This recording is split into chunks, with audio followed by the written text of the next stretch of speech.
I'm not gonna lie, I'm a little upset at y'all. Why did y'all not tell me how great this game is? Yeah, I'm looking at you. Why didn't you say something? Huh? Huh?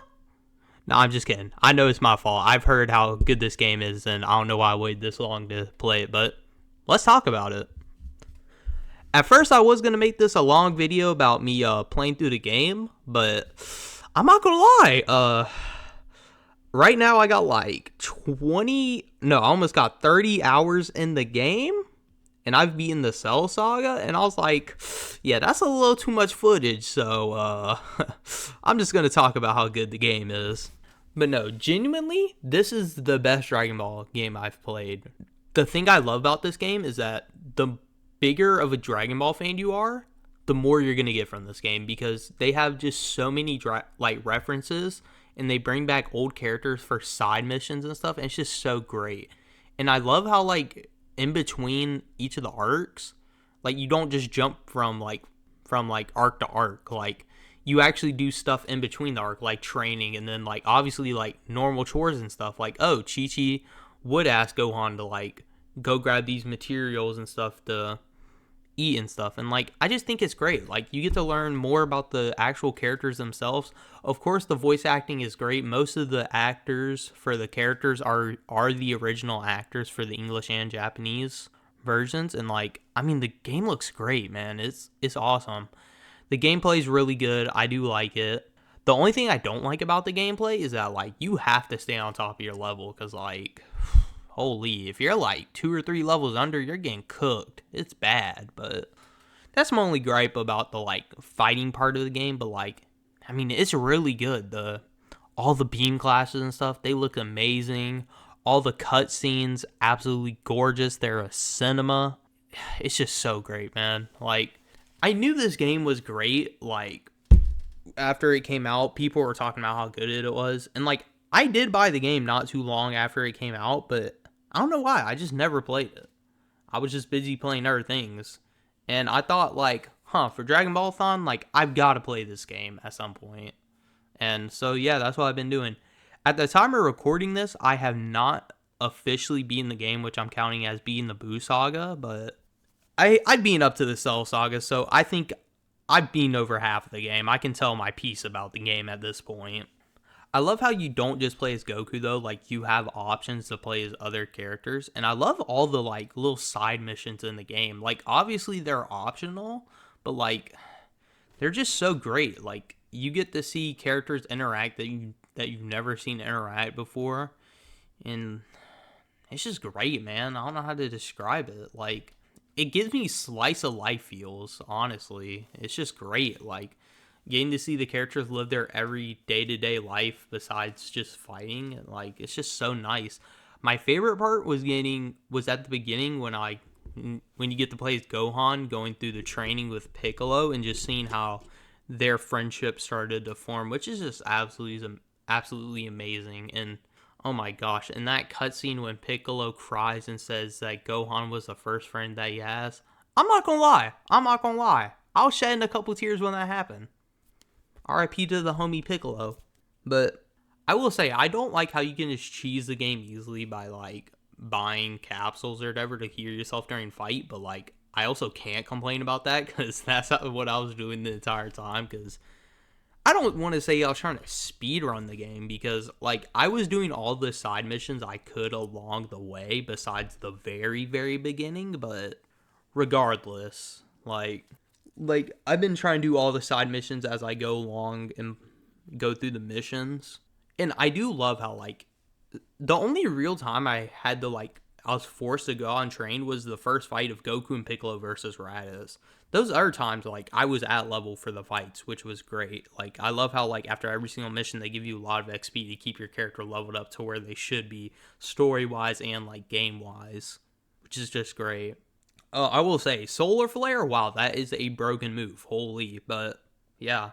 Yeah, what I was saying earlier is like, I know there's a bunch of content due after the game, like a bunch of side mission stuff, which I'm honestly super excited for. Like, this is going to be one of those games I 100% or go for the Platinum Trophy at least on Steam, which I'm super excited to do.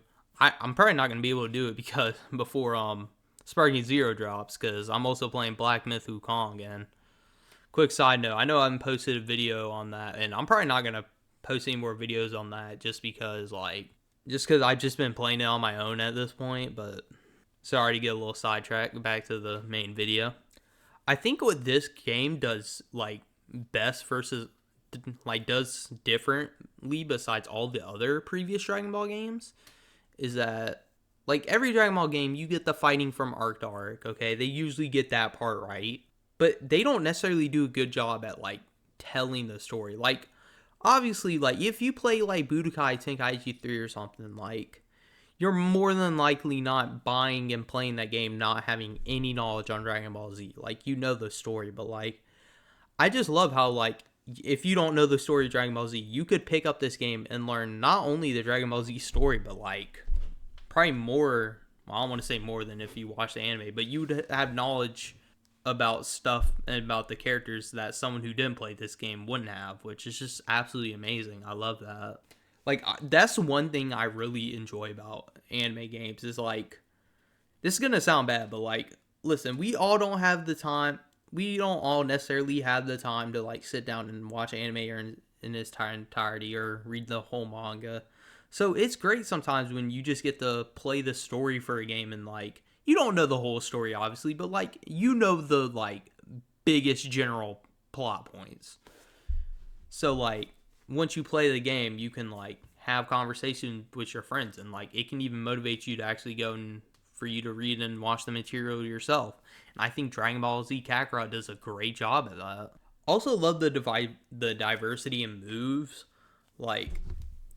You can tell this game was made by people who grew up loving Dragon Ball. There's just so much attention to detail. It is absolutely great. And this is the best we've ever gotten to see the Dragon Ball Z world. I would say the Budokai games also did a good job, but this is just on a completely different level, man. It's absolutely amazing. We have so many different areas we get to visit, and the areas are bigger than you would think they are. It takes you a little minute to travel across each planet, which is nice. I enjoy that. And of course, flying around this game is just so satisfying. That's one of the games, I could just turn my brain off, just fly around and just be chatting with my friends. Oh my gosh, let's talk about the cinematics. They're gorgeous, man. They're a piece of art. They're absolutely beautiful. I mean, it's always so nice, when you have an older anime like Dragon Ball Z, which I'm surprised hasn't gotten, a modern, reanimation. Obviously you had Dragon Ball Z Kai, but it's not in the modern anime style, which I'm honestly shocked Dragon Ball Z hasn't gotten yet. I really thought I would have gotten something like that at this point, but getting to see your favorite moments in, a nice, high-quality, picture, I guess, that is just... It's just so amazing, man. It elevates your experience.